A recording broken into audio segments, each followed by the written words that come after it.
오늘 여러분들에게 봉독해 올린 사도행전 21장 8절부터 14절까지 말씀을 본문으로 해서 주의 뜻대로 이루어지이다 라고 하는 제목의 말씀으로 같이 은혜를 나누고자 합니다.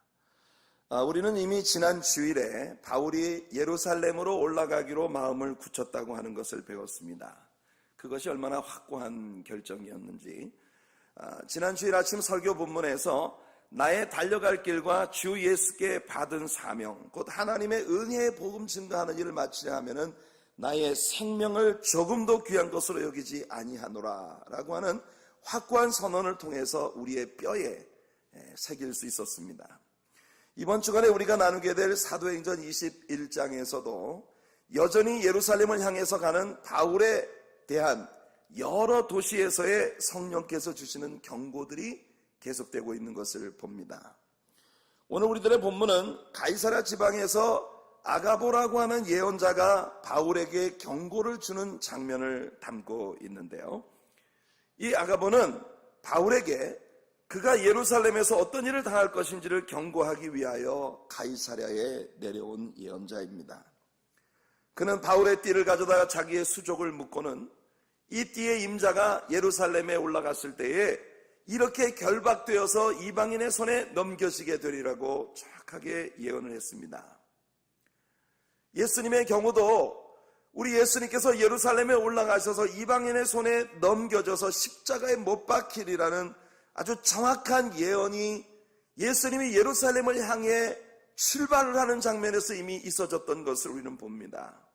이렇게까지 정확한 예언이 나오자 가이사랴까지 함께 온 바울의 동역자들은 바울에게 예루살렘으로 올라가지 말라고 강력하게 바울을 만류하고 강권하는 그런 모습을 우리가 봅니다. 그러자 바울이 그들에게 말합니다. 너희가 어찌하여 이렇게 울어서 내 마음을 아프게 하느냐? 나는 주 예수 그리스도의 이름을 위하여 예루살렘에서 결박받는 것만 아니라 죽을 것까지 각오하였노라. 이렇게 선포합니다. 바울은 자신의 앞에 결박과 환난이 기다리고 있다는 모든 예언들보다 이 시간 자기를 붙들고 울고 있는 형제들의 아픔이 더 아픔이 되는 사람이었어요. 이게 목회자의 마음이 아닐까 싶습니다. 그런 면에서 참 저는 바울 사도가 제게 있어서 정말 너무나 소중한 롤 모델이라고 생각을 해요. 바울 같은 목회자가 되었으면 좋겠습니다. 진리를 선포하는 일에 목숨을 걸 수 있는 사람, 그리고 양들 한 사람 한 사람을 마치 그 한 사람만을 위한 목사인 것처럼 그렇게 케어하고 보살피고 그들을 위해서 삶의 가장 소중한 모든 것들을 내려놓을 수 있는 그런 사람, 그게 바울의 모습이에요. 지금 내 앞에 결박과 환난이 기다리고 있고 이제 자기가 살아서는 다시 자유 가운데 이 사람들을 볼 수 없으리라는 확신을 가지고 있으면서도 자신의 앞에 다가올 운명보다 지금 나를 붙들고 울고 있는 그들의 눈물이 더 가슴 아픈 사람, 바울. 이것이 오늘 주님을 위해서 일한다고 내세우면서 참으로 많은 때에 사람들의 마음에 너무 깊은 상처를 거침없이 아무런 꺼림낌 없이 그렇게 상처를 입히는 오늘날 교회에 인도되어 있는 많은 사람들의 마음에 얼마나 중요한 경각심을 주는가 하는 것을 생각해 봅니다. 성도 여러분, 사람이 제일 소중합니다. 우리가 기독교 신앙을 가지고 신자로서 살아가는데 무엇보다 중요한 게 사람이에요. 사람을 살리고 사람을 행복하게 하고 사람을 위로하고 사람을 격려하고 사람을 세워주는 것이 하나님의 기쁨이고 하나님은 그것을 위해서 당신의 아들의 목숨까지 아낌없이 내어주신 것이에요. 사람을 살리려고. 사람의 목숨을 담보로 자신들의 진리와 교리적인 싸움 때문에 사람의 목숨을 파리 목숨처럼 여기는 것은 종교의 자격이 없습니다. 어떻든 바울 사도는 그렇게 사람을 살피는 마음을 가지고 있는 인물이었어요. 그러나 바울의 마음은 강력한 결단으로 이미 확정이 되어 있습니다. 나는 결박뿐만 아니라 결박당하는 것뿐만 아니라 죽을 것까지 각오했다. 이들이 도저히 바울을 만류할 수 없다는 것을 보고 울면서 권하는 것을 중단하고 그리고 주의 뜻이 이루어지이다 라고 고백하는 것이 오늘 우리들의 본문이에요. 여러분, 우리들의 삶에서 주님의 뜻이 이루어지는 것을 원하십니까? 여러분들의 생애 속에서 하나님께서 당신의 뜻을 여러분들의 삶을 통해 이루는 것을 정말 원하시나요? 여러분, 우리 삶에서 주님의 뜻이 이루어지는 데는 때로 적지 않은 고난이 수반될 수 있다는 것을 기억하셔야 합니다. 예수님께서 겟세마네 동산에서 아버지의 잔에 대해 기도하셨던 것을 기억하십니까? 예수님은 할 수만 있으면 이 잔이 내게서 지나가게 하옵소서. 예수님은 분명히 육체를 입고 이 땅에 오신 메시아로서 완전한 사람의 모습으로 이 땅에 사셨던 분으로서 당신의 개인적 고백을 하나님께 드리셨어요. 아버지, 할 수만 있으면 이 잔이 내게서 지나가게 하옵소서. 그 예수님 마음이에요. 그러나 우리 예수님의 기도는 이렇게 종결됩니다. 나의 뜻대로 마옵시고 아버지의 원대로 되기를 원하나이다. 이때 아버지의 뜻은 우리 모든 인류의 죄에 대한 용서의 길을, 구속의 길을, 사죄의 길을 열어주시기 위하여 그 아들이 수치와 낮아짐 그리고 십자가의 끔찍한 고통을 받아내시는 것이 아버지의 뜻이었습니다. 아버지의 뜻. 여러분들이 우리의 삶에서 주님의 뜻이 이루어지기를 원합니다라고 고백했던 바로 그 뜻의 성취가 예수님에게는 하나님으로서 처절한 죄악된 인간들 앞에 수치와 모멸을 받으시고 채찍에 맞으시고 그리고 십자가에 피 흘려 죽으시고 그 정말 인간으로서도 감당하기 어려운 극한 고난을 받아내셔야 하는 것이 예수님을 향하신 하나님의 뜻이었어요. 십자가의 고통. 베드로가 우리가 이번 새벽 기도를 통해 베드로 전후서를 함께 나누며 십자가 보혈의 능력으로 사는 사람들이라는 주제로 말씀을 계속 배워가고 있습니다. 베드로가 베드로전서 2장 21절에서 말했습니다. 이를 위하여 너희가 부르심을 입었으니 그리스도도 너희를 위하여 고난을 받으사 너희에게 본을 끼쳐 그 자취를 따라오게 하려 하셨느니라. 이것이 기독교 신앙이에요. 기독교 신앙은 말입니다, 예수님을 빌어 이 땅에서 호강을 하기 위한 목적이 아니라 십자가 지시고 우리를 위해 고난을 받으시고 그것으로 우리에게 본을 끼쳐주신 예수 그리스도의 그 자취를 따라가는 것이 기독교 신앙의 본질이라는 것이에요. 바울도 그리스도를 인하여 자신이 감수해야 했던 수많은 고난들에 대해 이렇게 이야기합니다. 고린도후서 11장 23절로 28절을 보시면 저희가 그리스도의 일꾼이냐 정신없는 말을 하거니와 나도 더욱 그러하도다.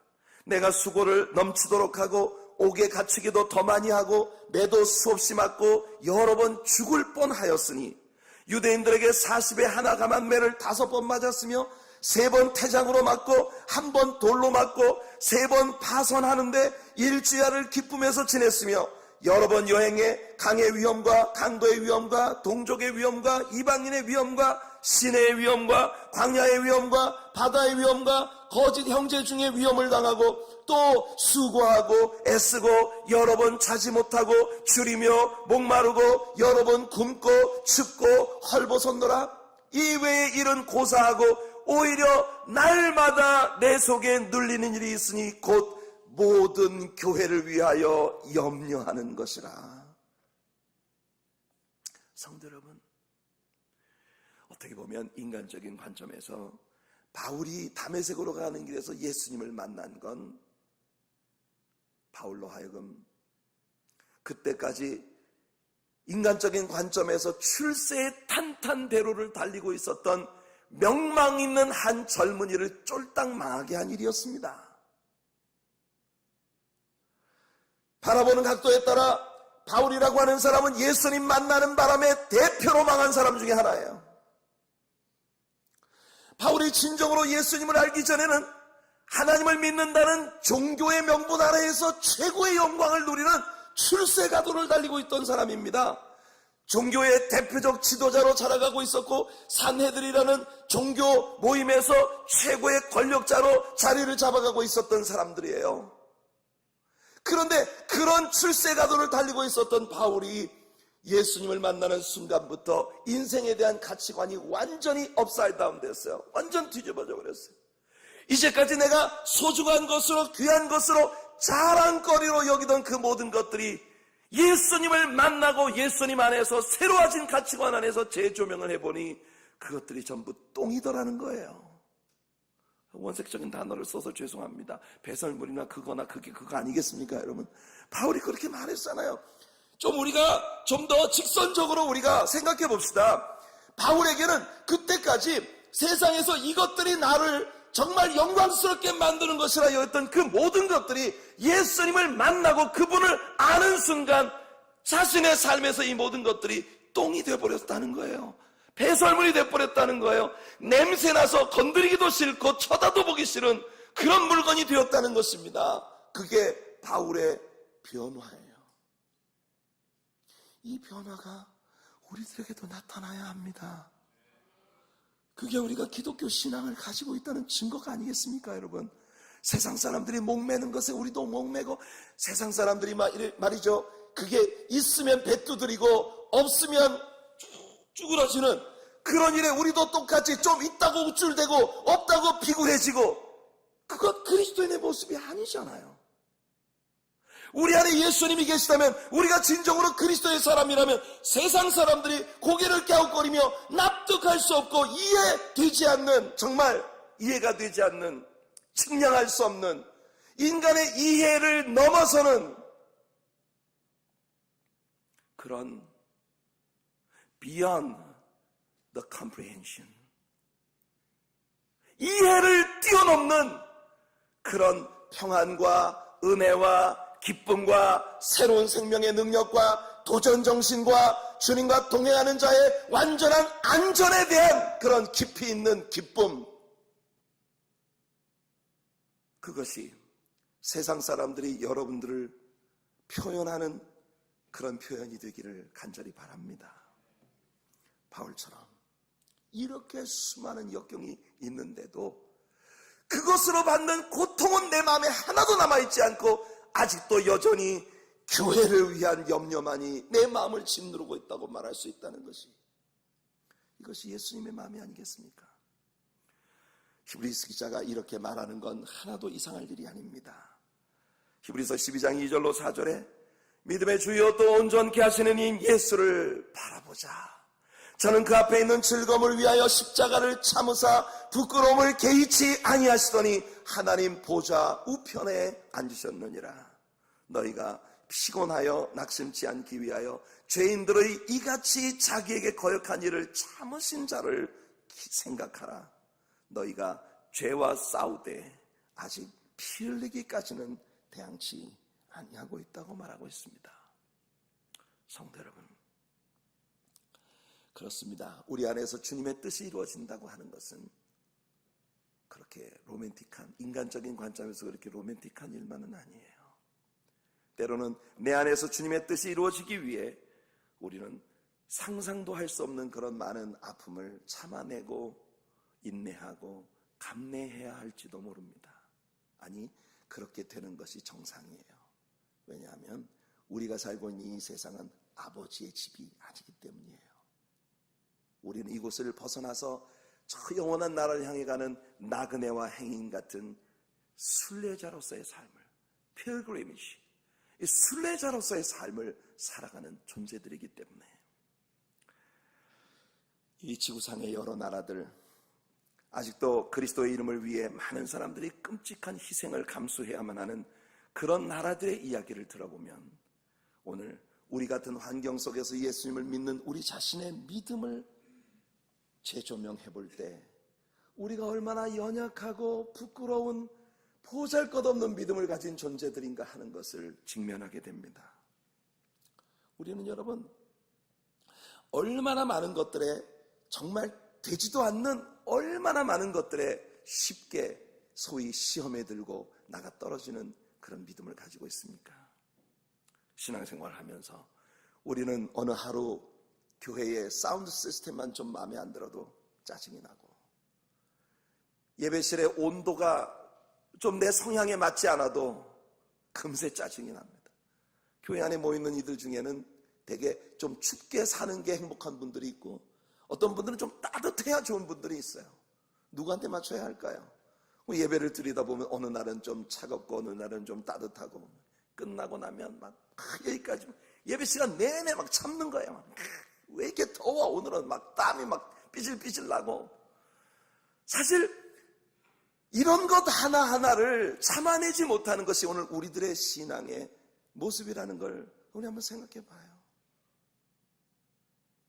좀 물질적인 어떤 문제에 조금 내게 앞이 투명하지 않은 어떤 문제가 다가왔다고 할 때 우리들의 마음이 금세 꺾여지는 그런 모습을 우리는 봅니다. 어떤 사람이 나한테 좀 기분 안 좋은 말을 했다는 그 자체 하나만으로 저 사람 꼴 보기 싫어서 교회 생활이라고 하는 이 기막힌 축복을 송두리째 내던져도 아깝지 않을 만큼 내 자존심이 굉장히 소중한, 그게 얼마나 많은 때 오늘 교회 속에 있는 신자들의 모습이냐는 거예요.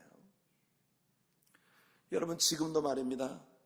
파키스탄이나 시리아나 심지어는 여러분이 이슬라믹 스테이트가 굉장한 파죽지세로 엄청난 크리스천들의 희생을 가져오고 있는 이 엄청난 싸움의 현장인 저 중동의 여러분 터키나 이라크 같은 이런 나라들, 그런 나라들 속에도 속속 무슬림으로부터 기독교로 개종을 한 크리스천들이 있습니다.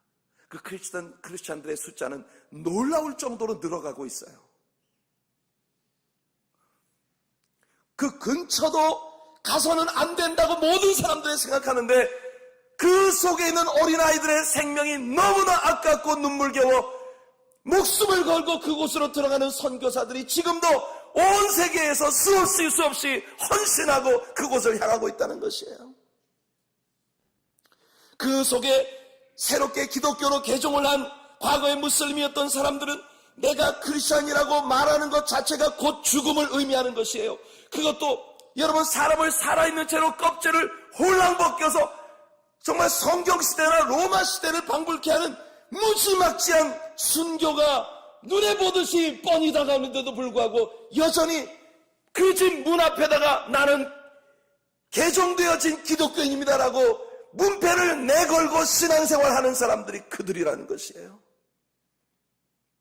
그런 이들의 예수님께 대한 헌신도와 진정한 변화의 모습을 생각해 볼 때 우리처럼 예수 믿는다는 건 얼마나 부끄럽고 얼마나 창피한 일인지 우리는 여러분 이런 것에 대한 자각을 가져야 하는 것이에요. 우리는 얼마나 축복받은 사람들입니까? 얼마나 하나님의 은혜가 넘치는 사람들입니까? 그렇지 않습니까, 여러분?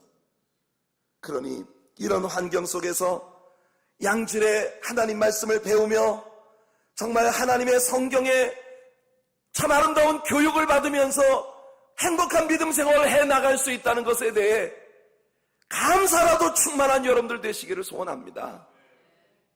이 기회를 절대로 놓치지 않아야겠다는 믿음의 결단이라도 여러분들에게 가득하시기를 바랍니다.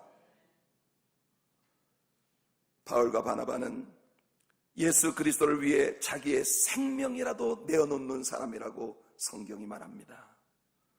이런 사람들은 원수들의 폭행이나 혹은 친구들의 눈물 그 무엇으로도 그들을 잠잠케 할 수가 없었습니다.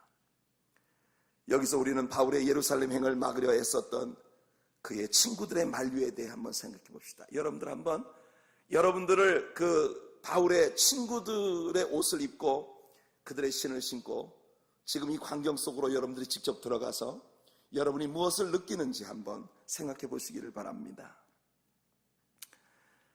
당연히 바울을 예루살렘으로 가지 말라고 만류하는 것은 바울에 대한 그들의 사랑에서 비롯된 것이겠죠. 하지만 많은 때에 우리는 친구들을 향한 우리의 사랑이 그 친구가 진정으로 하나님의 뜻을 따라가는 것을 방해하게 되는 모습을 봅니다. 때로는 내 자녀에 대한 부모로서의 우리들의 지나친 사랑이 내 자녀가 주님의 뜻을 성취하는 것을 방해하는 것일 수도 있다는 것을 우리는 잊지 말아야 합니다. 사랑이라는 명분으로 우리는 사람들을 붙들고 그들이 모두 나갔기를 바라요. 그러나 모든 사람이 나처럼 되게 해주는 것이 사랑은 아닙니다. 그들 각자에게 기름 부어진 하나님의 뜻과 하나님의 소명이 이루어지도록 돕는 것이 한 사람을 향한 진정한 사랑일 것이에요. 솔직히 저희 부모님들은 고등학생 아주 어린 나이에 목사가 되겠다고 헌신한 저를 달가워하셨을 리가 없습니다. 그렇게 여러분, 아들이 귀한 집안의 종손이고 외아들인데 하나밖에 없는 아들이 목회자가 되겠다고, 그것도 기독교 집안도 아닌 아주 뼛속 깊이 불교 집안에서 태어나고 자란 제가 목사가 되겠다고 헌신을 한다는 것이 우리 부모님들에게 그렇게 달가운 일은 아니었을 것이 당연하지 않겠습니까? 세상을 등지고 돈과 아무 상관도 없는 그런 삶을 살겠다고 결정하는 것이 믿음이 없는 부모님들에게 어찌 좋은 일이겠어요. 저희 어머님은 저를 따라서 제일 먼저 교회에 다니기 시작하신 분인데, 그래서 구역장도 되고 집사님도 되셨는데 제가 교회에 너무 열정을 많이 쏟는 것을 가장 힘들어 하셨어요. 저희 어머님에게 제일 힘드신 건 뭐냐면 제가 밥 먹는 일을 걸으면서 교회를 다닌다는 거예요. 아침부터 나가서 하루 종일 주일날 교회에서 봉사를 합니다. 주일학교 교사 가르치고 또 학생부 예배 드리고 어른 예배 드리고, 그리고 또 오후에 또 우리 학생들하고 같이 교회에서 성경 공부하고, 그리고 저녁 예배까지 드리고 집에 들어와요. 우리 어머님이 저를 보실 때는 말이에요, 얼굴이 새까매가지고 하루 왼쪽에 나가서 밥도 못 얻어먹고 그러고 들어온 거예요. 우리 어머님 눈엔 그것밖에 안 보이는 겁니다. 지금 제가 목사가 되고 난 다음 우리 어머님은 아들을 하나님께 바쳤다는 것을 가장 자랑스러워 하세요. 근데 여러분, 얼마나 많은데 우리가 누군가에 대해서 사랑을 가지고 있는 것이 그 사람이 하나님의 뜻을 따라가는 것을 방해하게 되는 그런 경우가 많으냐 하는 겁니다. 우리들 중 어느 누구도 내가 사랑하는 사람이 생명의 위협을 받는 곳으로 들어가는 것을 반가워하지 않습니다. 그들은 할 수만 있으면 바울이 감옥에 들어가거나 혹은 박해를 당하는 일은 면하기를 원했죠. 그들이 도저히 바울을 막을 수 없다는 것을 발견했을 때, 그때가 되어서야 비로소 그들은 만류하는 일을 멈추고 하나님의 뜻이 이루어지이다 라고 고백할 수 있었다는 것입니다. 이것이 얼마나 많은 때 우리들의 모습인가요? 예컨대 저는 제 아들이 하나님의 종으로 헌신하고 목사로 살아가는 것을 볼 때 하나님 앞에 참 많이 감사하면서도 늘 애잔한 마음을 갖습니다. 왜냐하면 목회자의 길이 어떤 것이라는 걸 너무 잘 아니까. 저는 단 한 차례도 제 아들에게 목사가 돼야 한다고 억압을 준 적이 없고, 목사가 되라는 말조차 제 아들에게 해본 적이 없습니다. 태어나서 자라면서 이 세상에서 자기 아빠가 세상에서 가장 멋진 남자인 줄, 세상에서 제일 좋은 목사인 줄 아는 아들이기 때문에 선택의 여지 없이 목사가 되려고 하는 것이 아닌가 하는 것에 대한 깊은 고민을 가졌던 적이 있었어요. 저는 오히려 아들에게 자주 물어봤습니다. 너 예수님 만난 거 맞아? 너 복음을 완전히 이해하고 있어? 진짜 네가 예수님을 만나고 구원받은 거야? 아니면 목사의 아들이기 때문에 어쩔 수 없이 교회 주변에서 늘 맴도는 것 때문에 그냥 그렇게 살아가는 거야? 저는 수없이 제 아들에게 질문하고 그것을 확인했습니다. 그런데 거부할 수 없는 것은 그 아이가 기타를 치며 월십을 인도할 때 하나님의 성령의 임재를 느끼게 만드는 그 놀라운 기름 부으심, 말씀을 가르칠 때 저보다도 훨씬 더 탁월한 설득력이, 그리고 무엇보다도 더 놀라운 것, 영어를 그렇게 잘한다는 것이, 제가 보기에 하나님께서 이 아이를 설교자로 기름 부으셨다는 걸 거부할 수 없게 만드는 너무나 많은 증거들이 있고 난 후에야 저는 제 아들이 목사가 되는 것에 대해서 하나님 앞에 주여 뜻대로 하시옵소서 라고 고백할 수밖에 없었다는 겁니다. 제 솔직한 고백이에요. 여러분들이라면 어떠실 것 같습니까? 얼마나 많은 때 우리가 인간적으로 이건 아니야 이건 아니야 라고 몸부림을 치다가 어쩔 수 없게 되었다는 사실을 알고 난 후에야 비로소 Let your will be done, 그렇게 우리 주님께 고백하는 우리 자신을 볼 때가 많으냐는 것입니다. 제가 처음 중국 사역을 시작할 때 저희 어머님, 아버님, 누이들 모든 가족들이 헌신된 기독교 집안이 되었지만 누구도 달가워하지 않았어요. 제발 거긴 좀 안 가면 안 돼? 제가 중국 사역을 처음 시작할 때만 해도 중국에 들어간다고 하는 건 늘 굉장한 긴장을 해야 하는 그런 일이었어요. 특히 도문이나 북한과의 접경지대를 다니며 탈북 어린아이들을 돕는 그런 사역을 처음에 시작을 할 때에 이런 일들은 정말 언제라도 밤중에 공안이 들이닥쳐서 우리를 체포해 갈 수 있는 그런 위험성을 안고 하는 일이었습니다. 러시아에 선교를 하러 들어갈 때마다 사실은 많은 것으로 긴장을 해야 했었어요. 제 아내가 그런 일들이 얼마나 위험할 수 있는지 알았다면 저를 그렇게 혼자 그곳에 가도록 내버려 두지 않았을 겁니다. 저는 언제나 갔다 오면 그냥 좋았어, 너무너무 좋았어, 늘 그렇게만 말을 하죠. 사실 제 자신도 매번 들어갔다 나올 때마다 여기 이제 다시는 안 와. 그러고 나오거든요. 한 달만 지나면 가고 싶어져요. 너무 보고 싶어져요.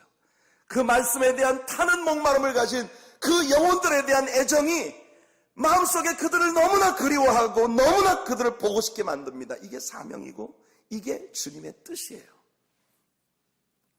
여러분, 드디어 내가 안간힘을 써서 내 하고 싶은 것을 하려고 몸부림을 치며 이렇게 저렇게 노력을 하다가 이게 주님의 뜻이 아니라는 걸 발견하고 모든 것을 놓아버리면서 모든 것을 포기하면서 비로소 주의 뜻대로 이루어지다라고 고백할 때에 그때 우리들에게 다가오는 진정한 평안과 행복과 기쁨은 다른 어느 것과도 견줄 수가 없어요. 여러분들의 신앙생활 속에서 곧 이런 진정한 평화와 기쁨을 경험해 볼 수 있는 여러분들 되시기를 축복합니다. 주의 뜻대로 이루어지이다. 베드로가 이렇게 말했습니다. 베드로전서 4장 19절. 그러므로 하나님의 뜻대로 고난을 받는 자들은 또한 선을 행하는 가운데 그 영혼을 미쁘신 신실하신 조물주께 부탁할지어다. Faithful Creator. 우리 하나님 신실하신 창조주, 만물의 유지자가 되시는 천지의 주제이신 그 하나님께, 미쁘신 하나님, 신실하신 하나님, 실수가 없으신 하나님, 좋으신 하나님께 내 모든 것을 의탁해라. 아멘. 아멘. 여러분들 미쁘신 조물주에게 의탁하시는 여러분들 되시기를 축복합니다. 신실하신 하나님, 실수가 없으신 좋으신 나의 주, 신실하신 하나님, 실수가 없으신 좋으신 나의 주. 이 주님을 향한 끝없는 신뢰가 다가올 여러분들의 모든 생을 진정한 행복이 되게 하시는 은혜가 있기를 소원합니다. 우리는 과거의 유명한 성도들이 이와 같은 루틴을 따라 하나님 앞에 헌신할 수밖에 없었다는 것을 발견합니다. 야곱의 아들들이 베냐민을 애굽으로 데려가겠다고 할 때에 처음에 야곱은 반대했습니다. 너희가 내 사랑하는 아들 요셉까지 잃게 만들더니 이제는 베냐민까지 잃게 만드느냐. 그러나 그가 어쩔 수 없는 트랩에 빠졌다는 사실을 발견하게 되었을 때 비로소 그는 고백합니다.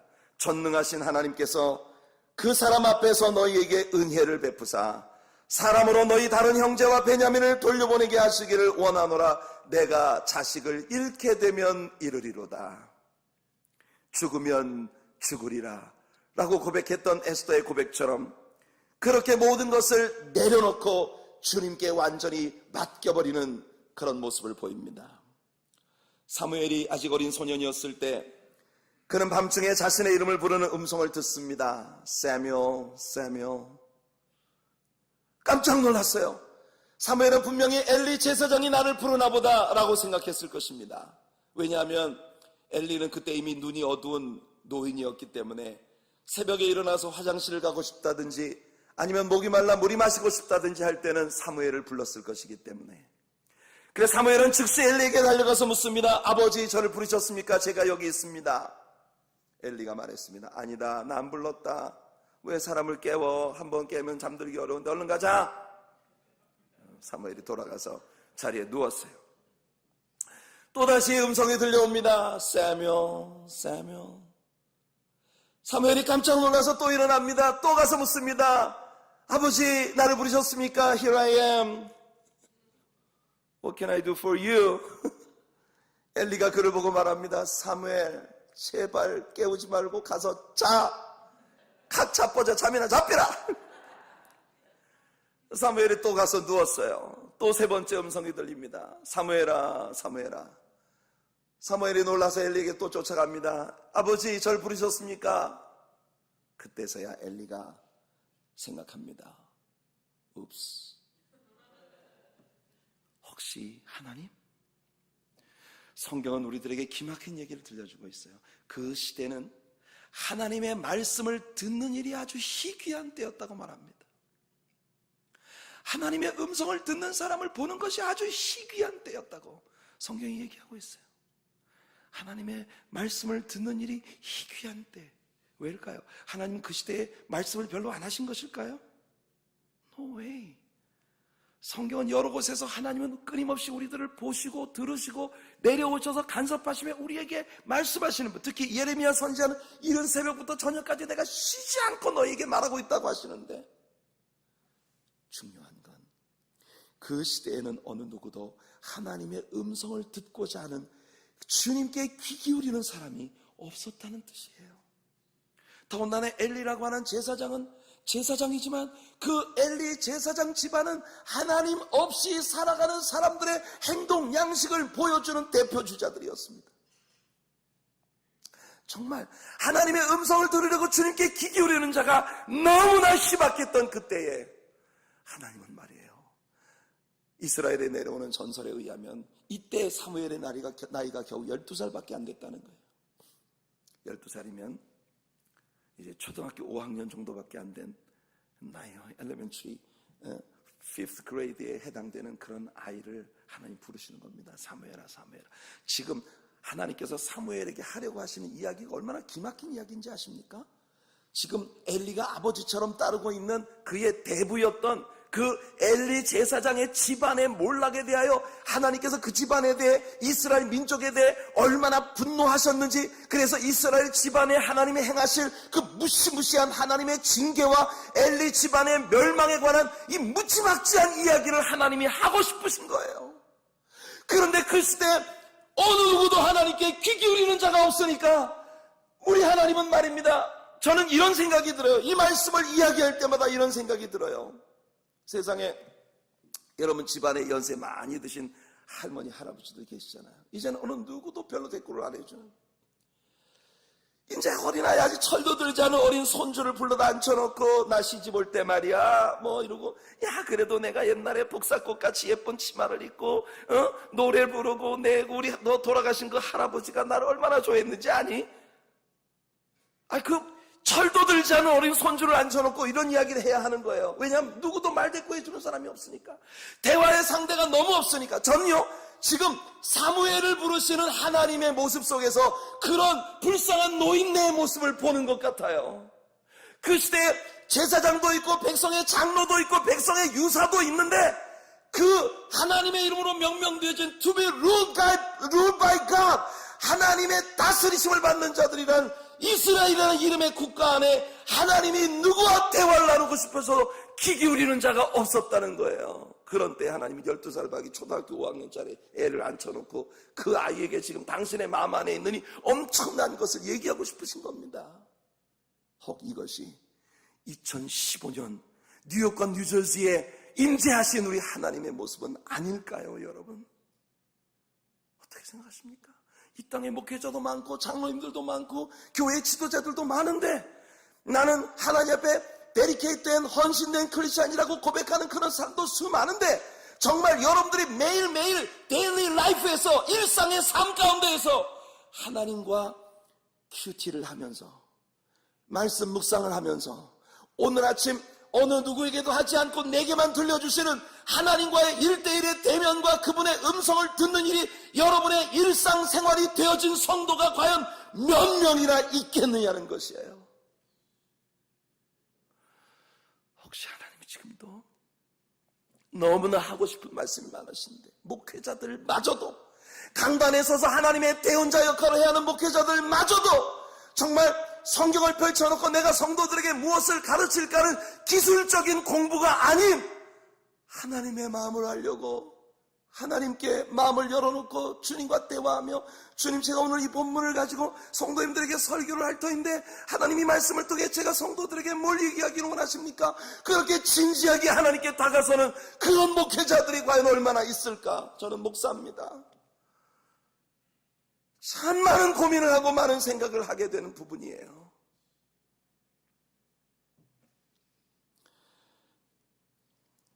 엘리가 사무엘에게 말합니다. 사무엘아, 가서 누웠다가 다시 한번 너를 부르는 소리가 들리거든 이렇게 대답해라. 주여, 제가 여기 있나이다 말씀하옵소서. 여러분, 사무엘이 다시 가서 누웠는데 또다시 하나님이 사무엘을 부르십니다. 사무엘아, 사무엘아. 그리고 제가 여러분들에게 말씀드린 것처럼 그 어린 사무엘을 앉혀놓고 그 아이가 감당하기에는 너무나 무시무시한 이야기를 하나님께서 그 어린아이에게 들려주신 것이에요. 엘리가 사무엘을 부릅니다. 사무엘아, 하나님이 너에게 뭐라고 말씀하시더냐? 만일 하나님께서 너에게 얘기한 것을 정직하게 나에게 얘기하지 않으면 네가 저주를 받을 것이다. 어린아이를 겁을 줍니다. 하나님의 음성을 직접 들을 수 없는, 하나님의 음성을 듣는 일에 낙제되어진 노종의 모습을, 불쌍한 모습을 여기서 보는 거예요. 하나님과 교제를 나눈 어린아이로부터 하나님의 음성을 대신 듣기 위해 그 아이를 겁을 주고 있는 제사장의 모습을 우리는 보고 있는 것입니다. 이게 오늘날의 기독교 종교의 모습은 아니기를 정말 바랍니다. 그래야 되지 않겠습니까, 여러분? 사무엘이 무서워서 엘리 제사장 앞에 자기가 들은 이야기를 그대로 다 전합니다. 그때 엘리가 대답합니다. 그는 주님이시니 그의 보시기에 선하신 대로 행하실 것이라. 다시 말해, 주의 뜻이 이루어질 것이니라. 얼마나 비참합니까? 자신의 집안의 몰락과 이스라엘 국가에 대한 하나님의 무시무시한 징계의 말씀 앞에서 그래요, 주님의 뜻이 이루어질 수밖에 없습니다라고 그렇게 모든 것을 내려놓아야 했던 엘리의 모습.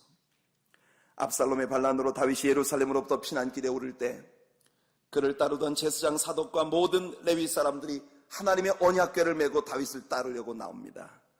그때 다윗이 그들에게 이렇게 말을 합니다. 사무엘하 15장 24절로 26절이에요.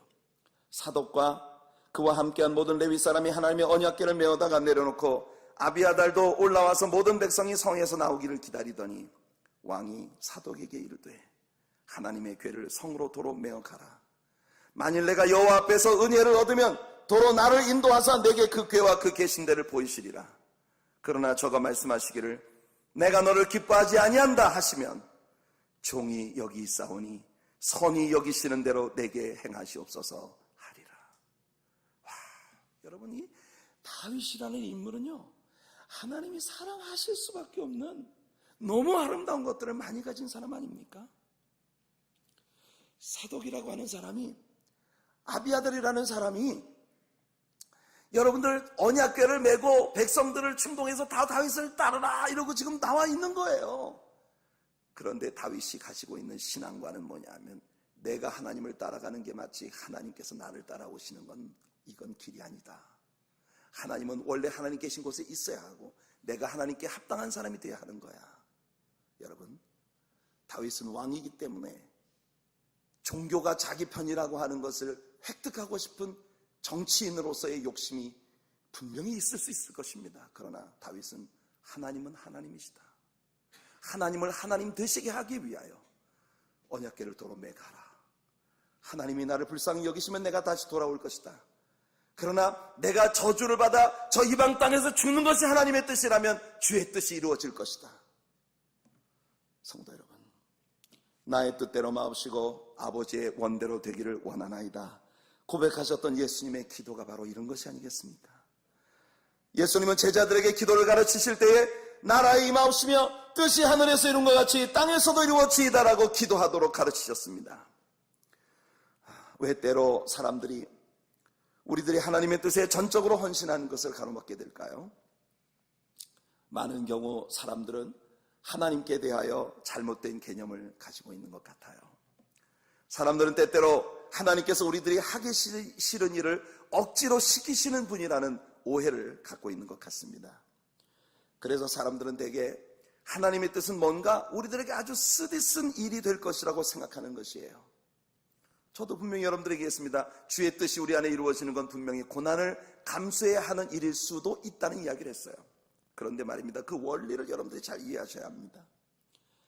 여러분이 하기 싫은 일을 억지로 시키시고 먹기 싫은 것을 억지로 먹게 하시고 먹고 싶은 것을 억지로 먹지 못하게 하시는 그런 것이 하나님의 뜻이라는 생각을 사람들은 갖고 있어요. 그건 전혀 잘못된 생각입니다. 저는 때때로 어떤 사람이 굉장히 자신의 수도사로서의 그 거룩한 삶을 사람들 앞에 간증하기 위해 나와서 초췌한 모습으로 화장기 없는 창백한 얼굴로 나와서 나는 하나님이 이렇게 하지 않으면 나를 치시기 때문에 그래서 내가 하나님의 뜻에 순종하지 않을 수가 없어요. 나 하루에 7시간 기도 안 하면 하나님께 매맞습니다. 이런 이야기 하는 걸 종종 듣습니다. 하나님은 사람을 그런 식으로 다루시는 분이 아니십니다, 여러분. 하나님은 어느 누구에게도 강제로 행하시는 분이 아니세요. 강제처럼 보이지만 진짜 하나님의 뜻은 뭐냐면요,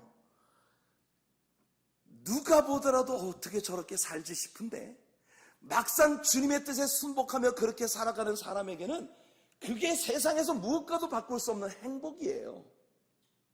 그게 주님의 뜻을 이루시는 방식입니다. 제가 성경에서 배운 하나님의 뜻이 이루어지는 방식은 바로 그런 거예요. 한 케이스를 제가 설명을 해드릴게요. 제가 옛날 북한 선교원에서 일을 할 때에 아프리카에 선교사로 가신 여선교사님이 한 분 계셔요. 전도사님이 이 얼굴에 이런 모습이 정말 아프리카 사람처럼 좀 비슷하게 생기신 분이에요. 피부 색깔도 좀 그렇고, 예, 정말 그 아프리카 원주민들 같은 그런 좀 쉐입이에요. 근데 그 선교사님이 말이에요. 아프리카에서 선교 사역을 하고 있었던 선교사님이 한번 오시면 선교 동원가입니다. 오셔서 선교 브리핑을 하면서 아프리카의 필름을 보여주셨어요.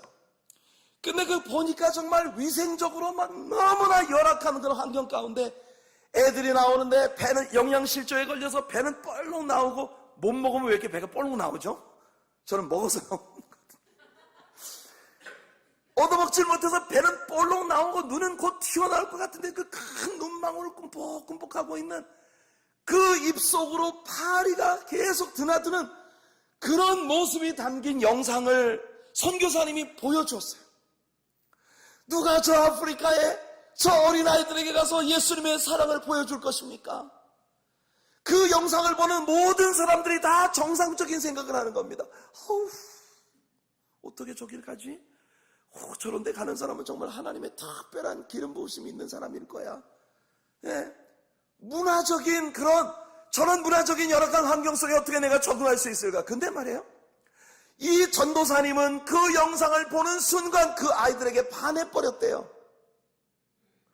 눈은 금방 튀어나올 것 같고 배는 막 이렇게 볼록 나와서 얻어먹지 못하고 열병에 걸려서 엄마 젖을 물고 있는데 젖도 안 나오고 그렇게 죽어가는 아이 모습을 보면서 내가 저 아이들에게 달려가 저 아이들을 껴안아줘야지, 눈물을 닦아줘야지, 저 아이들을 위해서 기도해줘야지, 막 그런 갈망이 마음속에 막 생겨나는 것을 견딜 수가 없는 거예요. 그래서 그날 바로 그 선교사님 아프리카 선교사로 헌신을 했습니다.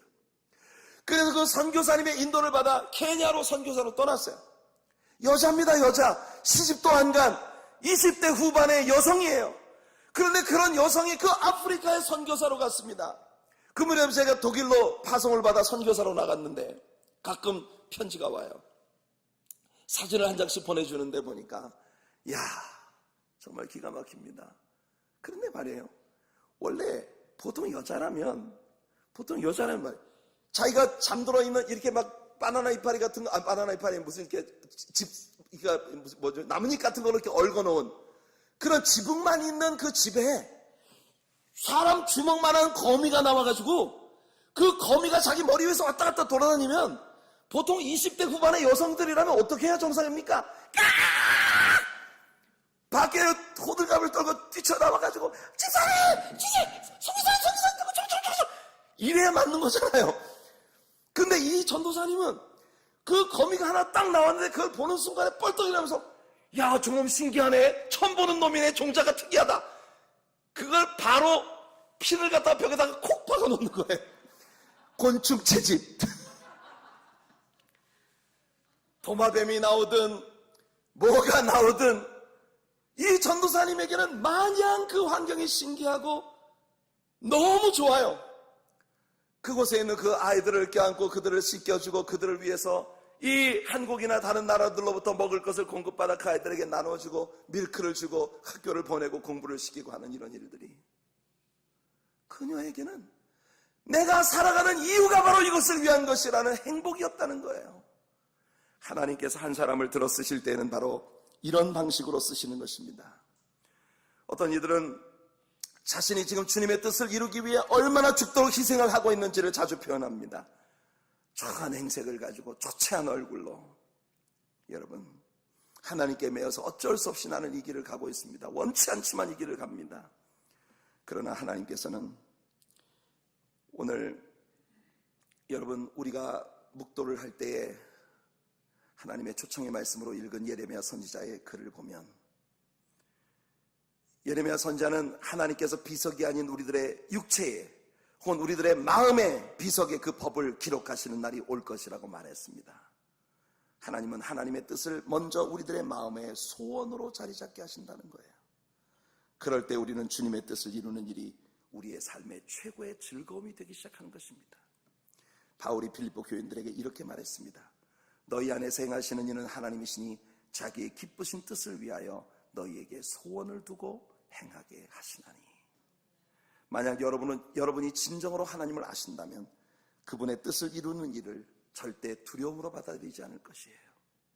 하나님께서는 여러분에게 가장 좋은 길을 염두에 두고 계십니다. 하나님께서는 예레미야에게 백성들을 권고하여 그들로 하여금 바벨론에서 아주 자리를 잡고 살 생각을 하라고 말씀하십니다.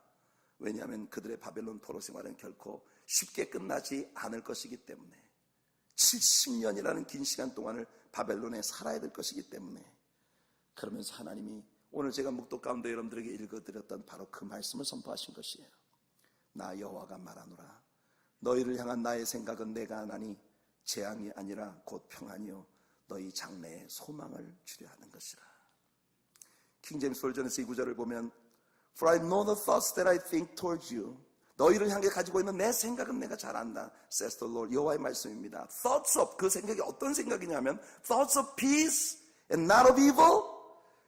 내가 너희들 향해 갖고 있는 생각은 평강이고 그리고 악한 것이 아니다. 그리고 무슨 생각이냐면 To give you an expected end. 이 부분이 아주 중요합니다. 너희를 향해 내가 가지고 있는 뜻은 결국 과정이 어떻게 됐는지 맨 마지막 끝에는 너희가 기대해도 좋을 만한 마지막을 너희에게 주는 것이 나의 뜻이니라. 하나님의 뜻을 감당할 때 우리들에게 때로 눈물이 오고 아픔이 올 때도 있을 것이에요. 그러나 진정으로 주님의 뜻을 이루는 그 기쁨 가운데 주님께 헌신하고 즐거이 하나님께 순종해 나가면 여러분들은 그 모든 것의 끝에서 하나님께서 기대해도 좋을 만한 미래를 여러분들이 가져다 주시는 것을 보시게 될 거예요. 왜 하나님께서 이런 일을 하시는지, 왜 이런 일들이 우리에게 벌어지는지 하나님은 우리에게 한 번에 다 알게 해주지는 않습니다. 그렇지만 우리는 주의 뜻이 이루어지이다 라고 말할 수 있는 자리에 이르기까지 두려움이나 혹은 원망 같은 것을 가질 수밖에 없는 연약한 우리들이지만 베드로의 말을 다시 기억해 봅시다. 그러므로 하나님의 뜻대로 고난을 받는 자들은 또한 선을 행하는 가운데 그 영혼을 미쁘신 조물주께 부탁할지어다. 하나님은 신실하신 창조주이십니다. 그는 여러분의 생애에 있어서 그의 영원하신 뜻을 따라 일하시는 분이세요. 결국 하나님을 사랑하신 여러분, 그의 뜻을 위하여 부름을 받은 여러분들 모두에게 하나님은 모든 것을 합력하여 선이 되게 하실 것입니다. 그러므로 예수님이 주기도문에서 가르쳐 주신 것처럼 주의 뜻이 우리에게 이루어지이다 고백하며 살아가는 그런 우리들 모두가 되기를 예수님 이름으로 축복해 드립니다. 우리 찬양 하나 함께 할게요.